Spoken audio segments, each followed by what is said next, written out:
بسم اللہ الرحمن الرحیم۔ السلام علیکم ورحمۃ اللہ وبرکاتہ۔ ہمدرد ہیلتھ ٹپس میں آپ کو ویلکم کرتے ہیں۔ آج کی اس نئی ویڈیو میں ہم آپ کو درد گردہ سے متعلق 2 دواؤں کا تذکرہ کرنے جا رہے ہیں۔ 2 دوائیں پیس کر ملا لیں اور پھر اللہ کی قدرت دیکھیں کہ تڑپتا ہوا مریض بھی آئے گا تو انشاءاللہ تعالی فوراً اس کو شفا ہو جائے گی۔ اس کے لیے 2 دوائیاں ہیں۔ نسخہ اور استعمال کا طریقہ یہ ہے: کٹکی سیاہ 25 گرام اور شکر تری 25 گرام الگ الگ پیس کر ان کو ملا کر رکھ لیں۔ 1 چٹکی پانی کے ساتھ مریض کو کھلائیں۔ کتنا بھی شدید درد ہو انشاءاللہ 5 منٹ کے اندر اندر مریض نارمل ہو جائے گا، تکلیف دور ہو جائے گی، درد ختم ہو جائے گا۔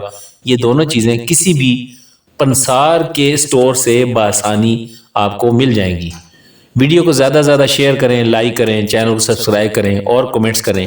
امید ہے کہ آپ کو آج کی اس ویڈیو سے فائدہ ہوگا۔ السلام علیکم ورحمۃ اللہ وبرکاتہ۔